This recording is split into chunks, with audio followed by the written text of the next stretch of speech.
Olá, está começando o Maravilha. 2018, um ano decisivo para o cidadão brasileiro. Ano de eleições. Processo eleitoral. Como se dá? Temos hoje a presença do juiz Silvio Viesser, juiz eleitoral da 136ª Zona Eleitoral, e da Verusca Prestes, advogada e vice-presidente da OAB. Muito obrigada pela presença de vocês. Num ano tão importante para a cidadania brasileira, o que nós temos para colocar sobre a questão do voto, juiz Silvio Viesser? Eu penso que a primeira questão que deve ser colocada é a necessidade de que a população exerça seu direito de votar, que realize um voto consciente, que escolha entre os candidatos aquele que melhor se afeiçoa à sua ideia de Brasil, à sua ideia de governo, à sua necessidade e então vote nesse candidato, que procure buscar informações sobre os candidatos que estão aí colocados, sobre o histórico, o que fizeram, como se comportam, né, qual é o compromisso que eles têm com os eleitores e a partir daí exerçam o voto consciente. É o primeiro passo para que a gente continue melhorando o nosso Brasil. Verusca. Eu acho que é bem nesta linha mesmo, né? Nós temos vivemos uma questão muito delicada no país nos últimos anos e isso também se deve à falta de consciência nas eleições, né? A gente temos a oportunidade de mudar o país através das eleições. Não adianta a gente querer ficar discutindo ou reclamando dos governos se no momento que nós temos a oportunidade, que é no momento do voto, a oportunidade de mudar e fazer a nossa vontade, fazer com que o Brasil mude, nós temos que estar consciente das pessoas que nós vamos votar. Então a gente sabe que a maior importância do voto é nós conhecermos os candidatos, sabermos o que eles buscam, o que eles prometem em termos de projetos sociais, saber o que eles pensam e também conhecer um pouco do passado deles, né? A gente tem que ter bem consciência de quem são os candidatos em termos do que eles fizeram para estar candidatos neste momento e o que eles podem fazer para nós. E saber que o nosso voto é a forma de mudança. Então eu acho que acredito bastante que o voto é este o momento que a população brasileira pode fazer a mudança do país. Acho que vocês estão trazendo essa questão da importância do voto e aí me ocorreu algumas coisas que a gente tem ouvido, juiz Silvio, sobre a questão nesse espécie de desencanto, de descrédito que as pessoas estão em relação ao processo político e isso termina, né, afetando o processo eleitoral, na questão do voto nulo, do voto branco. Então eu gostaria um pouquinho que o senhor esclarecesse como é que funciona essa questão da votação. O voto nulo e o voto branco, eles servem unicamente para fins de estatística. Então, não, aquela situação, vou protestar, votar em branco e nulo, não serve para nada. Não serve ao país, né? O voto branco, o cidadão vai apertar a tecla lá branco e vai aperta o branco e confirma, certo? O voto nulo, ele vai digitar um número aleatório e confirmar, né? Esse número aleatório tem que ter um cuidado, porque daqui a pouco, nesse número aleatório, ele digita o número de um candidato que ele não escolheu. E aí confirma e vai o voto para aquele candidato, certo? Então, mas o voto nulo e o branco, eles servem unicamente para fins de estatística, né? É folclore a situação de que o voto branco ou nulo favorece o candidato com mais votos, isso não existe. Ocorre que a eleição se decide pela maioria simples dos votos válidos. E os votos válidos são aqueles feitos na legenda ou nos candidatos. Então, olha que importante isso, né? O voto nulo e o voto branco servem para dados estatísticos. Tá? Porque a gente percebe muito que existe essa fala, esse senso comum, né, de que eu anulo ou eu voto em branco e eu estou, na verdade, como burlando ou fazendo com que o processo eleitoral não tenha validade.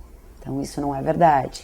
O voto nulo, em tempos atrás, na verdade, quando era ainda em cédula de papel, a gente via muito para quem participava daqueles momentos de escrutínio, né, que nós tínhamos, que era aquelas mesas cheias de votos e todo mundo controlando, a gente via muitas pessoas anulando o voto, escrevendo no voto, né, que era uma forma, às vezes até a pessoa nem queria anular o voto, as pessoas queriam dizer, esse é o melhor. E isso já anulava ratificar o seu voto. Isso. Então, naquela época, acabava sendo um pouco de uma forma que as pessoas acabavam colocando no papel, não no caso do esse é o melhor, mas enfim, a sua indignação, né? Então, isso acabava dentro da pessoa, de uma forma emocional, caracterizando o voto nulo, o que não é hoje. Hoje tu vai, como o doutor Silvio bem colocou, tu vai colocar um número aleatório, que não seja dos números que façam parte das eleições, com muito cuidado, né, como bem disse, porque daqui um pouco nós temos tantos partidos hoje, tu vai votar num número aleatório e daqui a pouco é um partido que a pessoa desconhece, né, e a gente tem uma pluralidade de partidos muito grandes hoje, com uma numeração bastante grande também. Então eu acho que esse é um cuidado que a gente tem que ter até para não permanecer e não ter essa informação de forma equivocada, né? Não, efetivamente, o voto nulo e o branco não resolve os nossos problemas, não vai anular uma eleição, né? Não vai anular todo o período eleitoral que nós estamos vivendo, né? Então, acho que como o doutor Silvio deixou bem claro, essa é a consciência que nós precisamos ter também. E vai pegando o gancho, a gente deve afastar aquele folclore, mas se mais da metade votar em branco ou nulo, anula a eleição? Não anula a eleição. Porque o que são computados são os votos válidos, que é legenda e candidato. Então, se 30% ou 50% votar nulo, não vai. Quem vota nulo ou vota branco está se abstendo de escolher entre os candidatos aquele que, na sua visão, seria o melhor. Certo? Então, aí qual é a legitimidade desse cidadão de reclamar depois? Eu não fiz parte. Não fez parte, mas vive no Brasil, convive, sofre as consequências, né? Então, por isso que eu conclamo, tem que chegar e votar em alguém que seja o melhor na sua visão. Tem que ter o voto consciente. Juiz Silvio, como é que a Justiça Eleitoral vai trabalhar um pouco essa questão no sentido de construir com o cidadão essa importância do voto? Existirá alguma campanha? Como é que vocês estão? Olha, a Justiça Eleitoral, ela faz, mesmo em época que não é época pré-eleitoral, faz campanhas de conscientização, né? Eu não posso te responder agora quais seriam as campanhas, como é que vai funcionar nesse período de agora até as eleições, né? Porque são questões que são tratadas no TRE e no TSE. Como nós estamos diante de uma eleição geral, né? O controle dessas questões é no âmbito institucional do Tribunal Regional Eleitoral e do Tribunal Superior Eleitoral. Mas sempre houve, certamente, haverá essa manifestação da Justiça Eleitoral no sentido de que o cidadão exerça o voto de forma consciente. Tanto eu aqui como juiz eleitoral participando, eu estou conclamando a população para que vote, exerça o direito de voto de forma consciente, né? Em todas as manifestações de colegas, juízes eleitorais, de desembargadores que atuam na função eleitoral, de ministros, todos têm esse mesmo discurso, né? E felizmente esse discurso também, em termos de país, é apoiado pela mídia, ou seja, a mídia toda no país apregoa que o eleitor tem que votar, exercer o direito de voto de forma consciente.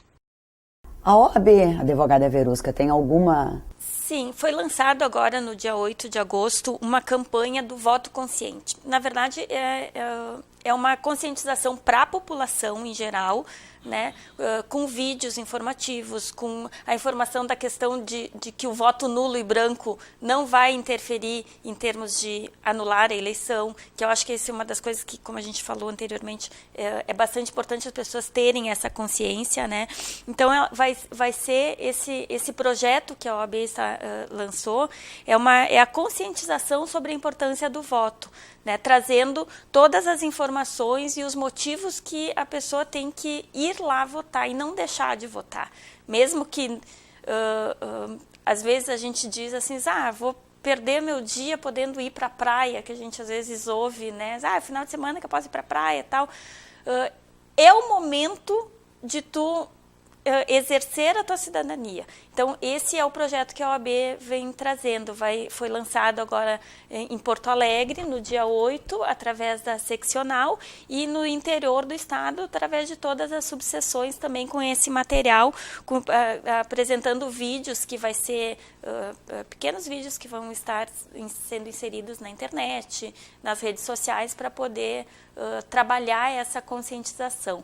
Assim também como trabalhar a conscientização dos advogados, buscando não auxiliar na diminuição de notícias falsas que a gente vê pela internet, né? Então, assim, nós advogados, assim como todo o Poder Judiciário, né, os juízes, os promotores, enfim, todos temos essa responsabilidade enquanto profissionais, né? Claro que essa é uma responsabilidade social, acima de tudo, de todas as pessoas, de não passar informações inverídicas, né? Ou pelo menos ir buscar as informações quando recebe alguma notícia, alguma questão que pode ser que não seja verdade, ou mesmo buscar a fundo de que fonte que é, de onde que veio essa informação. Então, assim, nós advogados vamos ter, a OAB vem buscar que os advogados também tenham essa consciência e busquem minimizar esse problema que nós temos hoje, não só nesse período eleitoral, a gente sabe disso, né, que as fake news estão aí de uma forma avassaladora, mas especialmente neste momento, que é um momento de muita conscientização. Doutor Silvio, vocês têm sentido algumas dificuldades ou tido preocupação em relação a essa questão da fake news no processo eleitoral? Como é que... De fato, há preocupação da Justiça Eleitoral quanto a essa questão da fake news. Tanto que foram já inúmeras palestras, inúmeras manifestações, notadamente do Tribunal Superior Eleitoral, a respeito disso. O que se tem a respeito de fake news? É importante que cada cidadão verifique a fonte da notícia. Ou seja, antes de divulgar uma notícia que surgiu de repente e a gente não tem conhecimento quem lançou, quem é o responsável por essa notícia, antes de lançar no grupo do WhatsApp, antes de lançar no Facebook, antes de lançar em outras redes sociais, é importante que o cidadão verifique sobre esta notícia qual é a sua origem, certo?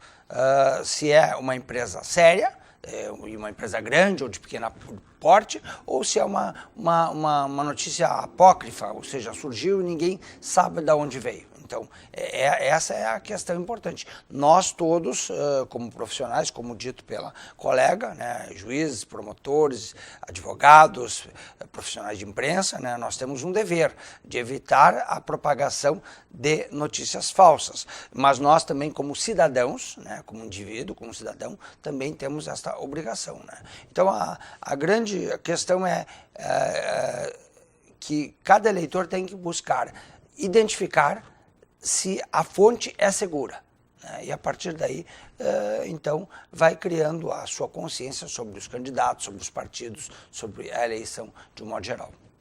E eu acho que é bem importante, desculpa, Olga, nesse aspecto assim de buscar essa informação, as pessoas terem consciência de que a divulgação e a disseminação de notícia falsa pode vir contra nós mesmos, né? Porque a pessoa que fizer essa divulgação e disseminar essas informações falsas pode vir a responder tanto processo criminal ou um ilícito civil, dependendo da esfera que se adequa nesse sentido, né? Olhando as situações recentes que a gente teve de outros processos eleitorais, inclusive, né, que não ocorreram no Brasil, vocês acreditam que esta será uma eleição marcada por uma interferência, por uma presença muito significativa desse processo todo de fake news na nossa eleição? Isso é uma... Olha, eu não diria... a questão da fake news... Também um outro aspecto que deve se ter em conta é o nível de cultura, né, de quem recebe a informação, o nível de cultura de informação em geral de quem está recebendo esta fake news, né. Isso aí, esse nível de informação que a pessoa tem, independente de classe social e de nível de cultura, isso aí vai interferir no sentido de que essa fake news ganhe relevância ou não. Né? Agora, eu não tenho dúvida que nessas eleições o que haverá bastante, digamos, interferência da propaganda via internet. Certo? Hoje o que mais se evidencia, porque é barato, porque é fácil, porque acessa a todos, né? Então a relevância, sim, a propaganda e a informação pela internet. Isso eu tenho certeza de que influenciará o resultado das eleições, né? Acho que partidos e candidatos devem estar buscando essa propaganda, essa divulgação via internet. Agora, a questão da fake news, eu penso que vai existir, né, mas não será de relevância de tal modo a influenciar nas eleições. Na questão dos Estados Unidos, até hoje, nós não temos segurança de fato do que aconteceu, né, porque são versões antagônicas, né, e tal. Se houve interesse externo ou não para influenciar a eleição americana, essas questões ainda não estão totalmente esclarecidas, né. E eu acho que não haverá esse interesse em termos de Brasil, né, em termos de Brasil, né, eu acho que não haverá interesse externo. Eu acho importante o que vocês trazem aqui, que é a questão do esclarecimento das pessoas, né? Porque eu ficava pensando e me lembro de alguns processos eleitorais, não sei se eu poderia dizer assim, que as fake news, elas sempre existiram. Porque eu me lembro, por exemplo, de estar em casa num sábado, véspera de um processo eleitoral, assistindo a um filme, de repente para aquela Kombi e distribui aqueles panfletinhos apócrifos, né? Sobre os candidatos, que a gente até descia, vai pegar para ver o que tinha. Só que a diferença é que aquilo tinha que ser feito meio manual, né? Era passando e aí de repente alguém te ligava, olha, distribuíram tal coisa aqui. Hoje a gente tem isso, é um rastilho de pólvora, né? Porque a internet propaga numa velocidade sem igual. Então talvez um eleitor mais desinformado, né? Com pouca cultura, sem consciência do seu voto, possa ser mais facilmente influenciado, talvez. Eu creio que isso que colocaste assim também me lembrou nos áureos tempos ainda quando, né, eu era criança e me lembro dessas situações assim, me lembro até de pessoas chegando na minha casa assim, né, na casa dos meus pais. Então, na verdade, as fake news, como se a gente for pensar hoje, já existiam ainda em tempos de papel, né? A diferença é que realmente é a velocidade que as coisas acontecem. Eu acho que hoje a velocidade que nós temos a informação é que acaba sendo disseminando dessa forma avassaladora, dessa forma até vamos dizer cruel em muitos momentos, né? Porque as pessoas, as que são atingidas, podem, inclusive, e não falo só em questões eleitorais, eu acho que é uma consciência social que a gente tem que ter nesse aspecto, porque o risco de nós divulgar qualquer informação falsa hoje e acabar com a vida de uma pessoa é muito rápido, né? E a gente às vezes não tem noção disso.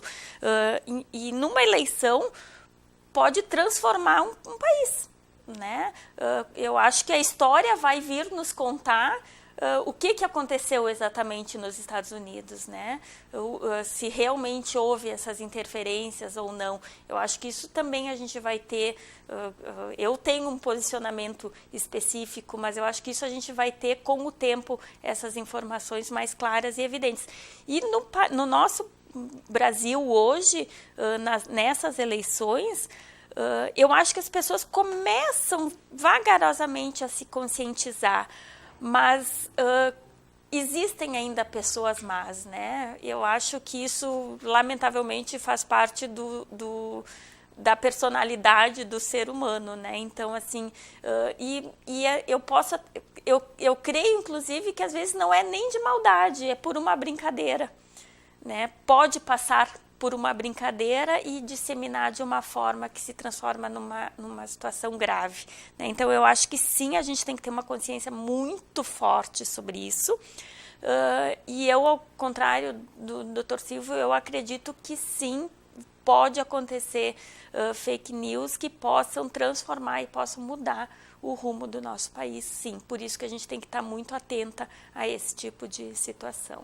E nessa linha, é importante destacar que os partidos políticos e os candidatos devem e com certeza estarão muito atentos a essas questões. Então, de modo a rebater imediatamente eventual fake news a respeito, que envolva o candidato ou o partido, né, de divulgar a informação, o contraponto, né, de forma também pela internet, de forma muito rápida, e também de acionar aí a justiça eleitoral no sentido de tirar, digamos, tirar do ar a fonte, né? Ou seja, porque como é que se ataca uma fake news? É difícil depois que ela já foi divulgada, né? Você não consegue tirar do aparelho de cada celular, de cada pessoa, mas você pode tentar identificar a origem, né, e bloquear a fonte, né, a empresa, o blog, o provedor, tirar do ar o site, né, são providências que podem ser tomadas. Então, a eleição, mais ou menos no processo da justiça eleitoral, ela se dará dessa forma, os partidos com o cuidado com relação a isso, e a justiça eleitoral e os próprios advogados, então, tentando fazer tentando coibir agindo na medida em que os fatos acontecem, que é uma questão imprevisível. Veja que nós aqui, num debate, cada um com um posicionamento, né, e que é bem natural, né. Eu penso que não vai ser um problema a fake news, mas não vai ser de tal forma de influenciar no resultado, né. A colega pensa que pode acontecer, né, então é um assunto bem assim, interessante, que leva ao debate e a opiniões divergentes. E eu acho que, além de nós, operadores do direito, vamos colocar assim, eu acho que o cidadão também pode fazer a denúncia diretamente ao cartório eleitoral, né? O cidadão tem essa capacidade, né? É uma pessoa que pode ir lá, chegar no cartório eleitoral, dizer, olha, eu recebi essa notícia, ela é uma notícia falsa, e o cartório eleitoral, né, a justiça eleitoral vai tomar as providências necessárias também, através do Ministério Público, enfim. Então, as denúncias, elas têm que chegar nos órgãos competentes. Sim, né? que essa é a única forma de começar também, coibir, barrar, poder responsabilizar. Poder responsabilizar. Né? E eu acho que o Dr. Silvio falou uma questão bastante importante, assim, é nós buscar a fonte, né? Pode ser um jornal local, pode ser um jornal, um blog, enfim, conhecido, é buscar fontes. Esses jornais pequenos, grandes, médios, enfim, essas blogs, esses sites que estão divulgando, são sites confiáveis, né? Dá uma olhada lá no site, se é um site que tem, que a gente consegue ter acesso de quem é o responsável, né?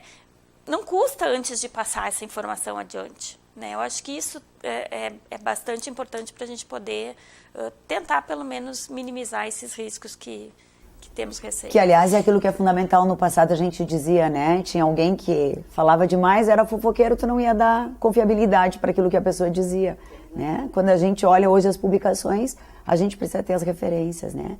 Eu ia lembrando, enquanto ouvia vocês conversarem, da questão da segurança, doutor Silvio.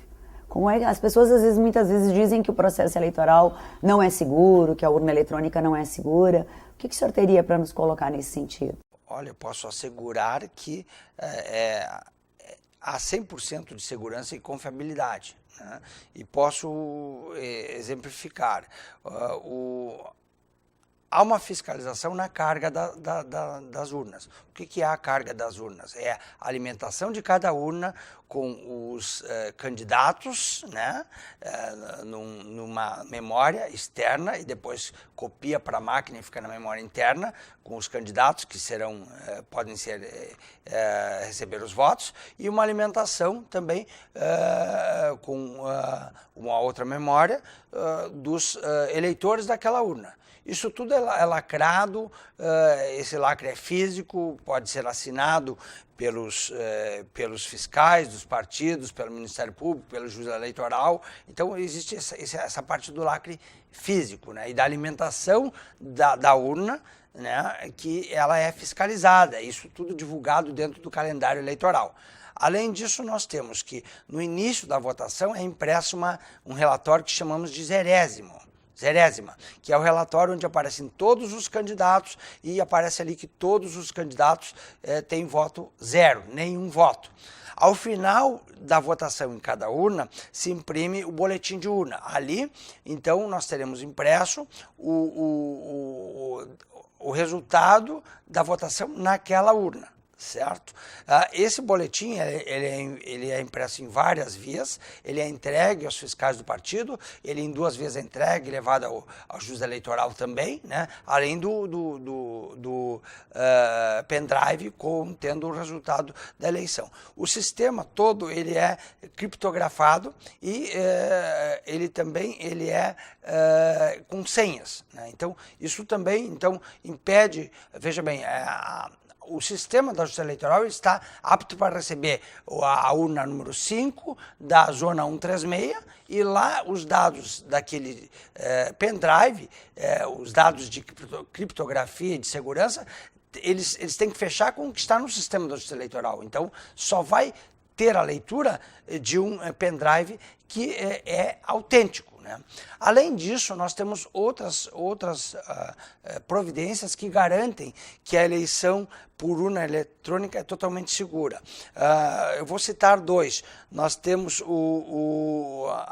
a votação paralela, que consiste em cada unidade da federação, são sorteadas 3 ou 4 urnas, né? Urnas que estão prontas, que estão direcionadas para ir na seção número tal, da zona tal, e então retira-se aquela urna, coloca-se uma outra urna de contingência, se prepara, e aquela urna vai para uma votação paralela. Essa votação paralela é uma votação aberta, né, fiscalizada por partidos, por Ministério Público, em que as pessoas declaram o voto, são filmadas votando e depois se apura o resultado daquela urna,